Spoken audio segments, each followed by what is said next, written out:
ಹಿಡಿದವೆನ್ನೂಹೆಯನು ಮಣಿರುಚಿಯಡರ್ತರದೊಳಿಕ್ಕಿದವು. ಭಿತ್ತಿಯ ಬಿಡೆಯದಲ್ಲಿ ಝಳಪಿಸುವ ನೀಲದ ಅಳಿಯಲ ಹರಿಯಲಿ.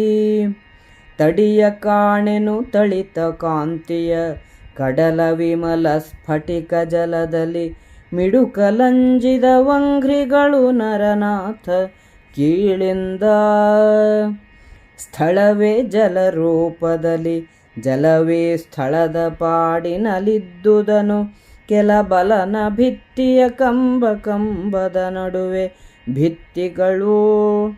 ಹೊಳಹನೆ ಕಂಡೆನು ವಿವೇಕದ ಕಳಿವು ಚಿತ್ತದ ಸೆರೆದು ಹಾರದೊಳು ಉರಿದ ವಕ್ಷಿಗಳಿಂತು ಸೋತೆನು ತಂದೆ ಕೀಳೆಂದ.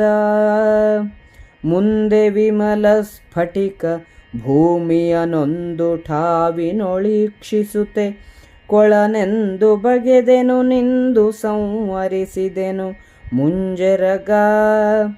ಅಂದು ದ್ರೌಪದಿ ಸಹಿತ ನಾರಿ ವೃಂದ ಕೈಗಳ ಹೊಯ್ದುಮಿಗೆ ಗೊಳ್ಳೆಂದು ನಕ್ಕುದು ನೊಂದು ತಲೆವಾಗಿದೆನು ಲಜ್ಜೆಯಲಿ. ಊಹೆಯಲಿ ತಡವರಿಸಿ ಹಜ್ಜೆಯ ಗಾಹುಗತಕದೊಳಿಡುತ್ತ. ಕಾಂತಿಯ ಸೋಹೆಯರಿಯದೆ ಬೀದಿಯಲಿ ಕಂಡೆನು ಸರೋವರವ. ಆಹರಿಬವನು ಮುರಿವೆನೆಂದಿದನೂಹಿಸದೆನಾ ಸ್ಫಟಿಕವೆಂದುತ್ಸಾಹಿಸಲು ನೀರಾಯ್ತು ನೆನೆದೆನು ನಾಭಿದಘ್ನದಲ್ಲಿ. ಮತ್ತೆ ಗೊಳ್ಳೆಂದುದು ನೃಪಾಲನ ಮತ್ತ ಕಾಶಿನಿಯರು ಯುಧಿಷ್ಠಿರನಿತ್ತ ದಿವ್ಯದು ಕೂಲವನು ತಡಿಗಡರಿ ತೊಡಚಿದೆನು. ಬತ್ತಿತೆನ್ನಭಿಮಾನ ಜಲನಿಧಿ ಮತ್ತೆ ಮಾರಿಯ ಮಸಕವನು ನೀವ್ ಚಿತ್ತವಿಸಿರೇ ಬೊಪ್ಪ ಎಂದನು ಕೌರವರ ರಾಯ. ಮಣಿಗಳ ಹೊಳಪು ನನ್ನ ಊಹೆಗೆ ಮೀರಿತು. ನನ್ನ ತಿಳುವಳಿಕೆ ಹೆಚ್ಚು ಕಡಿಮೆಯಾಯಿತು. ಗೋಡೆಯ ಫಲಕದಲ್ಲಿ ಹೊಳೆಯುವ ನೀಲಿಯ ಬೆಳಕಿನ ದೆಸೆಯಿಂದ ನೀರಿನ ಪಾತ್ರದ ದಡ ಕಾಣದಾಯಿತು. ಸ್ಫಟಿಕ ಶಿಲೆಯಲ್ಲಿ ಕಂಡ ನೀರಿನಲ್ಲಿ ಕಾಲನ್ನು ಎತ್ತಿಡಲು ಹೆದರಿದೆನು. ನೆಲವು ನೀರಿನಂತೆ ನೀರೇ ನೆಲದಂತೆ ಇತ್ತು.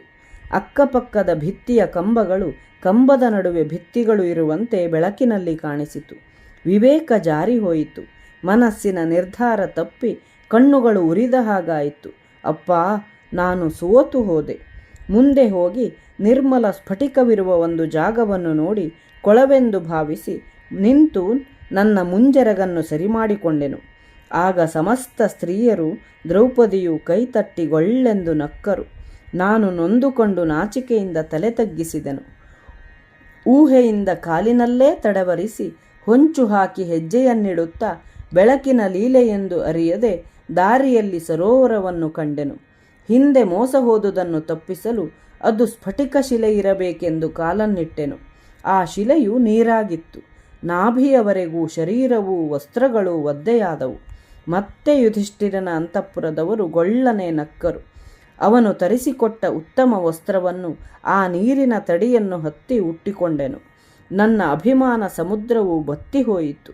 ಇಷ್ಟೇ ಅಲ್ಲ, ಅವಮಾನ ಮಾರಿಯ ಹೊಡೆತವನ್ನು ಅಪ್ಪ ನೀವು ಕೇಳಬೇಕು ಎಂದನು.